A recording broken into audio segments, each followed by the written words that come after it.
मेरा आखिरी कॉल। आज मैं बहुत खुश था और हो भी क्यों ना। 4 साल बाद अभिषेक से मिलने जा रहा था।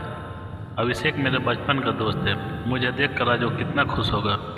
यह सब सोचते हुए मैं अपने दोस्त के घर पहुंचा। मैंने गेट की बेल रिंग करी। तभी अभिषेक ने गेट खोला और मुझे बाहर खड़ा देख गले से लगा लिया और बोला, कहाँ था इतने दिन तक। मैंने अभिषेक को जवाब दिया, बस यार काम में बिजी था। हम दोस्तों ने काफ़ी देर तक बातें की। तभी अभिषेक के पड़ोस वाले घर में मुझे एक लड़की दिखी। मैंने पूछा, अभिषेक की लड़की कौन है। अभिषेक बोला, बस कोई नहीं यार, अभी आई है यहाँ रहने। चल हम दोनों घूमने चलते हैं, काफ़ी टाइम हो गया साथ में नहीं घूमे हैं दोनों। मैं और अभिषेक दोनों साथ में घूमने चले गए। काफ़ी देर मौज मस्ती करने के बाद मैं अपने घर वापस आ गया, पर अब भी मुझे वो लड़की याद आ रही थी। शायद मुझे उससे प्यार हो गया था, पर मेरे दिल को अभी भी कन्फ्यूज़न थी।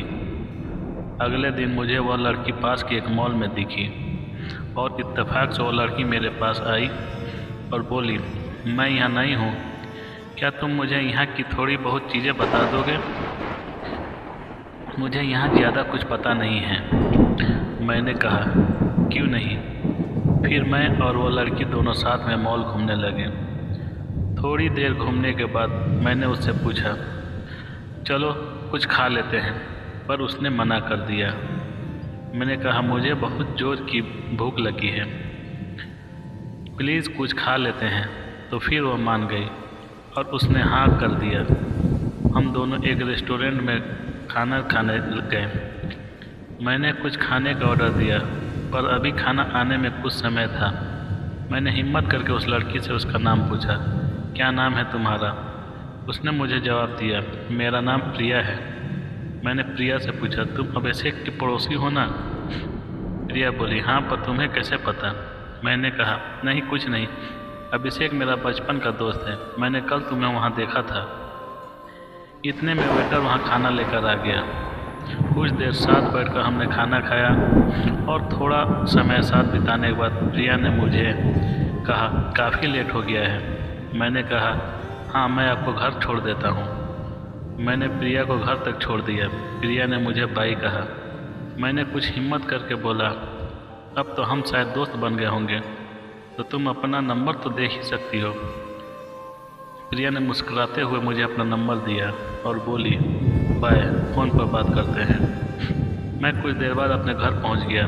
थोड़ी देर के बाद मेरे फ़ोन की रिंग बजी। मैंने फ़ोन उठाया। हेलो, कौन।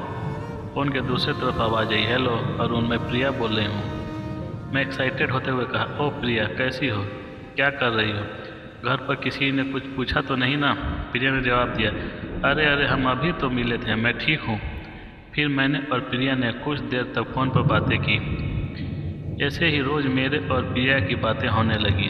हम घंटों तक बातें करते, मैसेज करते और साथ में घूमने जाया करते। इस बीच प्रिया को भी मुझसे प्यार हो गया था। प्रिया ने मुझे एक दिन बोला, मैं तुमसे कुछ कहना चाहती हूँ।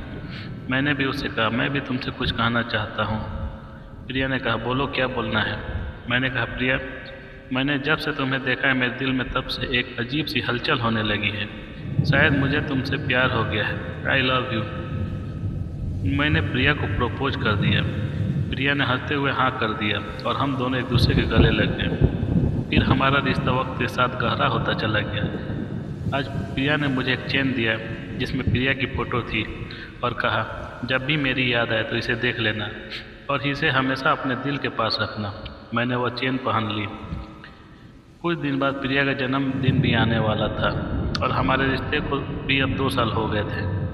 मैंने प्रिया के जन्मदिन के लिए एक गिफ्ट खरीदा था। मैंने उससे कहा कि अब हमें शादी कर लेनी चाहिए। प्रिया ने कहा, ठीक है, मैं अपने घर में बात करूंगी। मुझे यकीन था कि प्रिया के घर वाले मान जाएंगे। मैं उस रात खुशी के मारे सो न सका कि अब हम दोनों एक साथ रहेंगे, पूरी ज़िंदगी साथ बिताएंगे। अगले दिन प्रिया का फ़ोन आया, हेलो अरुण। उसकी आवाज़ थोड़ी अजीब सी लग रही थी।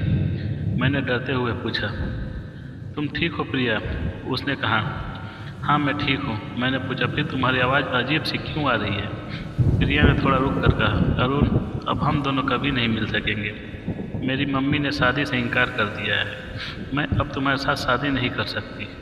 घबराती हुई आवाज़ में मैंने कहा, पर प्रिया, हमारे 4 साल के रिश्ते को तुम ऐसे कैसे तोड़ सकती हो? तुम्हें पता है ना, मैं तुम्हारे बिना नहीं रह सकता। नहीं अरुण, मेरी मम्मी ने मुझे कसम दी है कि अगर तुमने उस लड़के से बात की तो मेरा मरा हुआ मुंह देखोगी। अरुण, मुझे माफ़ कर दो। तुम कहीं और अपनी ज़िंदगी देख लो और किसी दूसरी लड़की से शादी कर लो। इतना कहते हुए प्रिया ने फ़ोन रख दिया। मैंने दोबारा प्रिया को फ़ोन किया, पर अब उसका फ़ोन बंद आ रहा था। मैंने कई दिनों तक उसको किया, मैसेज किए, पर उसका कोई जवाब नहीं आया। मेरे आंखों में सिर्फ हर रोज़ आंसुओं की बौछार निकलती थी, क्योंकि मैं प्रिया के बिना नहीं रह सकता था। 1 साल बीतने के बाद मेरे पास प्रिया का कॉल आया। मैंने फ़ोन उठाया और कहा, हेलो, कौन? उस तरफ से आवाज़ आई, हेलो अरुण, मैं प्रिया बोल रही हूँ। मैंने कहा, हेलो प्रिया, कैसी हो? तुम कहाँ हो? पता है मैंने तुम्हें कितने कॉल, कितने मैसेज किए, पर तुमने मुझे एक भी बार रिप्लाई नहीं किया।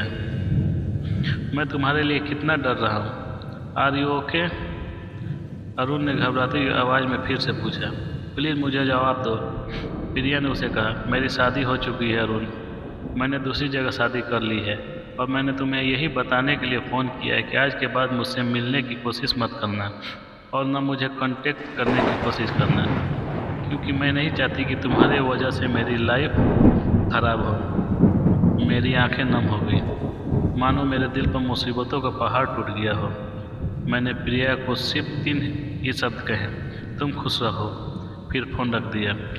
फिर न कभी मैंने प्रिया को कॉल किया और न मैसेज, और यह मेरी और प्रिया की आखिरी कॉल थी और यही हमारे प्यार का भी अंत हो गया।